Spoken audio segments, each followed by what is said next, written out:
Welcome everyone to Alpha. I'm here with my man JD, aka Mr. Classic. And JD, man, I want to say thank you for joining us. Thank you. I mean, you're my first guest. This is the kickoff show. So I want to say thank you, man. You're really supporting and you're really helping out. And I think it's going to be a great show. And just to kind of celebrate it, I had to come right. I had to come with the anniversary series Perdomo right there. You know what I mean? Nice. Oh, Oh that's yeah, a oh yeah, that's the how we do. favorite. Oh yeah, Oh, and came from the big guy. the Angels envy. I got the wing for Mm, it. Too bad Rona is out here in these streets. I She's out know. here cutting up. You know what I mean? I'd have you in the crib, man. We could sit back on it. You know what I mean? Absolutely, Yeah, absolutely. but That'd be great. essentially, me and JD go back. What about 6, 7? How many years now, man? Yes, it's been About six almost years, 7 years. yeah, yeah, Yeah. man. I mean, Wow. um, I don't have the suits on now. I'm in my eclectic hipster slash, stylish kind of look that I normally wear. But Mhm. this brother has hooked me up with the best suits, tailored suits, suits that fit well. We've gone out and run the streets, and you get the ooh oohs and the ah ahs and all that kind of thing. He's tailored to the stars. I'm going to let him talk to you more about that. He's got a lot of high profile customers here in Atlanta and just an all around good man. I mean, he's a father, he's a businessman, he's a musician. His brother just doing his thing. Very intelligent. His background is kind of is very interesting. Jamaican by way of New York and here in Atlanta. And so he can do whatever you want. You can do jerk chicken or fried chicken or how you want to Exactly. do it. He can do it. You know what I However mean? you want to make it. Right. So I'm going to go ahead, JD. I'm going to hand it off to you while I pop the cork and light the fire and tell the people a little bit about yourself, sir. Awesome. I appreciate the invite. Most definitely. Um, Great honor to be I on this. appreciate you coming. Absolutely, absolutely. I guess history-wise, give a little bit of a backstory. Yeah, born in Jamaica, Clarendon, um, moved to New York, lived in a city for about close to 15, 16 years, and finally moved down to Atlanta. I think in Atlanta, that's really when I started getting into a lot more music. Right. So that's when the jazz kicked in. I played in Bass, right? Bass guitar? lead guitar. Lead. Yeah. Right. Okay. So it started. I played in my father's church. My brother, uh, many years. So I was a music director and all of that. When I was like 15, started doing that. MD, and then from there I started thinking about going to school for music. So I went to Berkeley College of Music, Boston, and then transitioned down here to Atlanta. I think around that time, that's kind of when the fashion thing started to get into play a little bit more during the music years. I was always the guy that showed up full three-piece suits on as as a side man. Right. So I'm playing for like all these like bigger name artists, and they're looking at me like, "Why you look better than most of the artists that you're playing for?" Like, you just a side man. What you doing, man?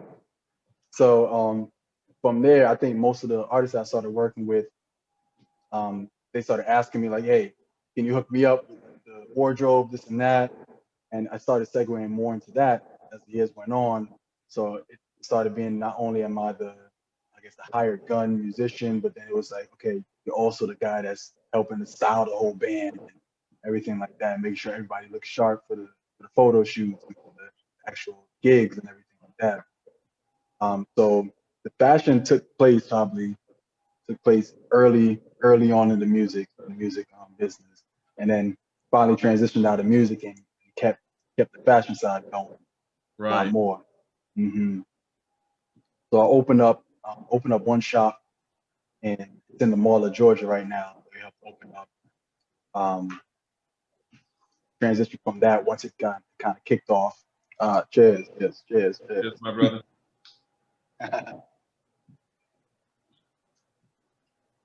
And So I, can and you know, once again, I don't know if you feel comfortable or if you mhm. can. I mean, can you mention some of the people that you know you have you've worked with that you've custom tailored for? I mean, you know, I know you've got Oh, some big names in there. I don't, you know, once again, I don't want you, but if you can, yeah. yeah, Oh yeah, absolutely. I mean, to go down, I guess briefly go down the list. Most recently, I guess it would be Tyrese is um, one of the guys I worked with. Um, Bishop Jamal Bryant, he's a frequent guy that I used to work with. Not so much now. A lot of guys obviously fell off with the whole quarantine thing. well, yeah, you know, Yeah, so everyone's doing like the virtual stuff. So there's no real high need for what I was doing. right, But yeah, Tyrese, Jamal Bryant, Lloyd, and the singer is Monica, female artist that I worked with. Um, Charles Whitfield, guy from I know you know him from Temptations. yeah, yeah, Yeah, so his whole crew. I know Tyler Perry worked with him. Doc Shaw, he's one of Tyler Perry's actors. Who else? Travis Kier, he's on that new show on the Oval. So yeah, he's one of the actors on the Oval. right. Um, name, man, forgetting so many people. Man, yeah, but you're Um, out there putting it together, man. I mean, you know, I know you know, I mean, and I know that, you know, you typically, what I like about you is that you create your own styles, your own fashions, and then you educate people about the suits. And yeah, I mean, like even myself, who I would consider someone, you know, having been in corporate America for as long as I have some knowledge of, you know, what a good suit looks like, but you're even able to educate me on fabric. I mean, you know, able to take a suit that would normally be thousands of dollars and be able to help, hmm you know, build that, you know, closer to the hundreds of dollars range. You know what I yeah, mean? But and you know, some of them need to be, you know, several thousand dollars. You know what I mean? But you're able to kind of still get people where they need to be. And absolutely. where I what I wanted to you know go into is nowadays you see a lot of people they're just into urban wear. Everyone's got Hmm on Air Force Ones, Karachis, or something like that, you know, to throw back. And you don't see people dressing anymore.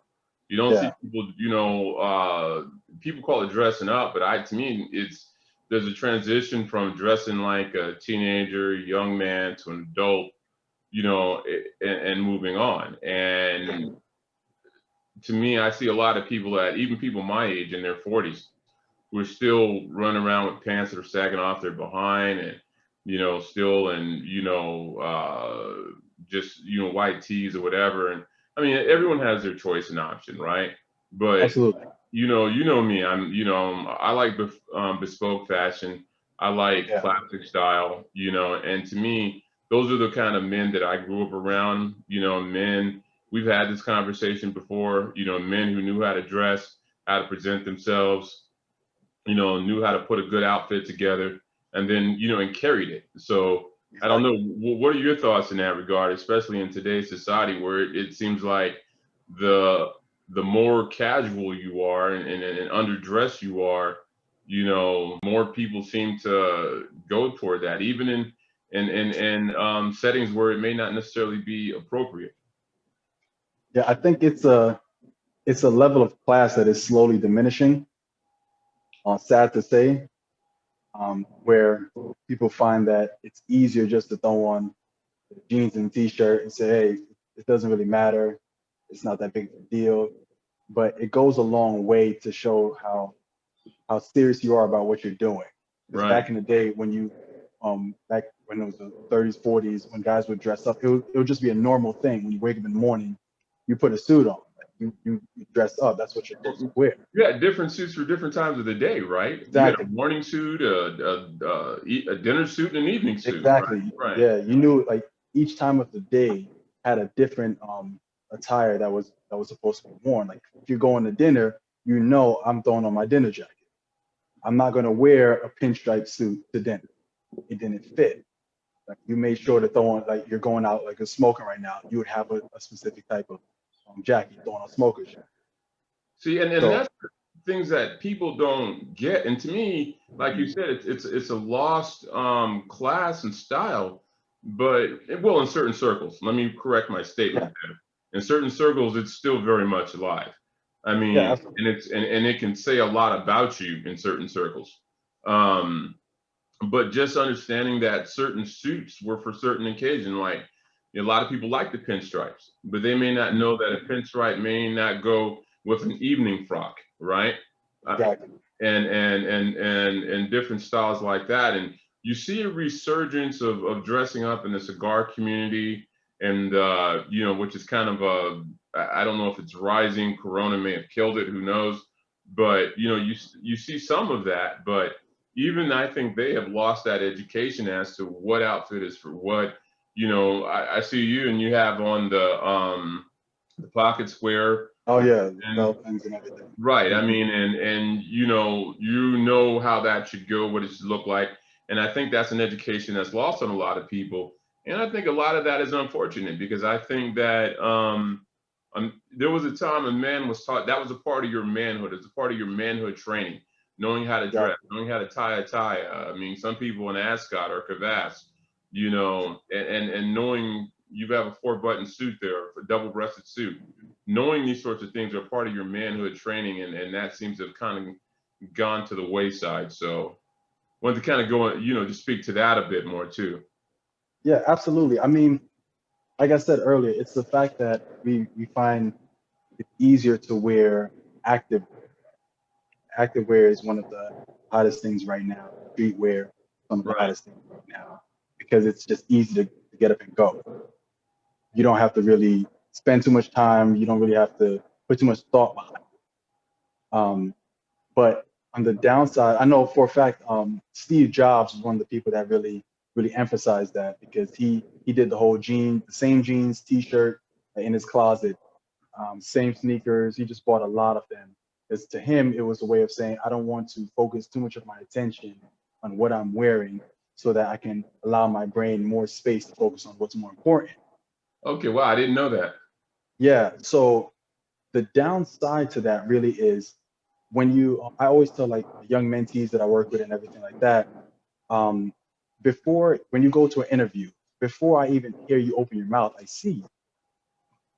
So that right there is setting the stage for everything.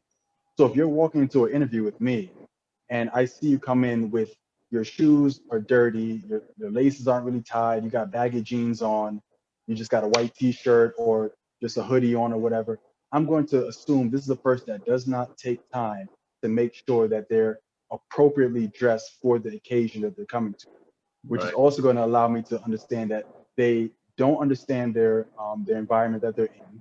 They don't take pride in themselves and what they do or what they're trying to do, and right, that the work that they're going to be bringing forth to the company or whatever they might be interviewing for is going to be lazy. right, That's what you're presenting yourself.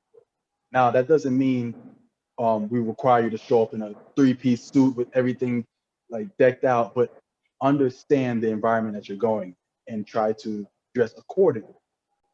So if we were to actually keep that in mind, every event that you go to, you should be dressed accordingly. If you're wearing tracksuit, if you're wearing um, just lounge around stuff, that's kind of what you're doing. You're showing that okay, I'm running errands, I'm bopping around town kind of thing. If you're in a suit, okay, I'm doing business, I'm taking care of this, taking care of that. If I have a dinner jacket on, I'm going to dinner. Like, so I'm not saying you have to be in a suit, or for women you have to be in a dress with heels on every second of the day, but it's making sure that you are appropriately dressed for whatever the occasion is or whatever you're actually involved in that day.